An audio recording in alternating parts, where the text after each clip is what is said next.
రాబోయే 2-3 రోజులకి సంబంధించి మాట్లాడుకుంటున్న క్రమంలో బంగాళాఖాతంలో ఏర్పడిన ఉపరితల ఆవర్తనం కాస్త అల్పపీడనంగా బలపడింది. ఆ అల్పపీడనం కాస్త ఇప్పుడు వాయుగుండంగా పరిణమిస్తున్న సందర్భం. ఈ వాయుగుండం కాస్త తుఫానుగా మారబోతోందా? ప్రస్తుతం వాతావరణ శాఖ అంచనాలేంటి? దీంతో పాటు Andhra Pradesh state disaster management authority ఎటువంటి అంచనాలున్నాయి? మరీ ముఖ్యంగా తుఫానుగా మారితే పరిస్థితులు ఎలా ఉండే అవకాశం ఉంది? ఎప్పుడు ఈ తుఫానుగా మారే అవకాశం కనిపిస్తోంది? ఇటు ఐఎండీ హెచ్చరికలేంటి? వీటితో ఆ డీటెయిల్స్ ముందుకు వచ్చేసింది ఆర్టీవీ. మీరు చూస్తున్న దీనికి సంబంధించిన బ్రేకింగ్ న్యూస్ని. ఆంధ్రప్రదేశ్కి సంబంధించి హై అలర్ట్ ఉందా? ప్రస్తుతం ఆరెంజ్ అలర్ట్ జారీ చేసిన పరిస్థితి ఉంది. దానికి సంబంధించిన బ్రేకింగ్ న్యూస్ చూస్తున్నారు. బంగాళాఖాతంలో మరో అల్పపీడనానికి సంబంధించి 48 గంటలు తుఫానుగా మారే అవకాశం ఉందని చెప్పి భారత వాతావరణ శాఖ అంచనాలున్నాయి. ఏపీలోని 6 జిల్లాలకు ఆరెంజ్ అలర్ట్ జారీ చేస్తుంది భారత వాతావరణ శాఖ. ఈ నెల 29 నుంచి డిసెంబర్ 2 వరకు కూడా భారీ వర్షాలంటూ చెప్పుకొచ్చింది. కోస్తా ఆంధ్ర రాయలసీమలో కుండపోత వానలు పడే అవకాశం ఉంది. ఈ నెల 27 నుంచి మత్స్యకారులు వేటకు వెళ్లొద్దని కూడా వార్నింగ్ ఇచ్చింది. మలక్కా జలసంధి దగ్గర ఈ తీవ్రమైన అల్పపీడనం కొనసాగుతున్న క్రమం. సో ఈ నేపథ్యంలో ముందుగా ఆంధ్రప్రదేశ్ స్టేట్ డిజాస్టర్ మేనేజ్మెంట్ కావచ్చు, అట్ ద సేమ్ టైం ఆంధ్రప్రదేశ్కి సంబంధించి వాతావరణ శాఖ ఏమంటుందనేది ఒకసారి ఆ రిపోర్ట్ నేను మీకు చూపిస్తున్నాను. ఆ రిపోర్ట్ను ఒకసారి చూసేయండి.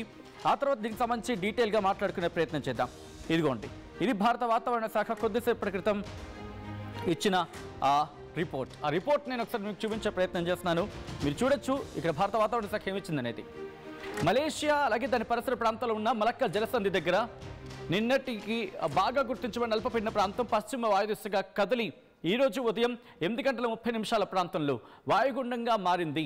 ఇదిగోండి, వాయుగుండంగా మారి మలక్కా జలసంధి దాదాపుగా 5.4 డిగ్రీల ఉత్తరాక్షాంశం మరియు 99.7 డిగ్రీల రేఖాంశం దగ్గర. ఆ రిక్వెస్ట్ ఇంకో కెమెరాతో దీన్ని చూపించే ప్రయత్నం చేద్దాం. ఇది రేఖాంశానికి సంబంధించి తూర్పున 290 కిలోమీటర్ల దూరంలో నాన్కో ఓరియంట్ నికోబార్ దీవులకు తూర్పున ఆగ్నేయంగా 740 కిలోమీటర్ల దూరంలో మరియు నికోబార్ దీవులకు అండమాన్ నికోబార్ దీవులకు సంబంధించి చెప్పుకొచ్చిన క్రమం. అక్కడి నుంచి కొమోరియన్ మరియు దాన్ని ఆనుకొని ఉన్న నైరుతి బంగాళాఖాతంలో మరియు శ్రీలంక దగ్గర ఉన్న అల్పపీడన ప్రాంతం ఈరోజు ఉదయం 8:30 ప్రాంతంలో నైరుతి బంగాళాఖాతం మరియు దక్షిణ శ్రీలంక మరియు భూమధ్య రేఖ హిందూ మహాసముద్రం మీదుగా విస్తరించి ఉంది అంటూ కూడా దీనికి సంబంధించి చెప్పుకొచ్చిన పరిస్థితి. సో డీటెయిల్గా మాట్లాడుకునే ప్రయత్నం చేస్తే కనుక ఇక్కడ ఈ నేపథ్యంలోనే ఇక్కడ ఏం చెప్పుకొస్తుందంటే ఈ అల్పపీడన ప్రాంతంగా మరి అవకాశం ఉందని చెప్పి తదుపరి 24 గంటలు ఇది మరింత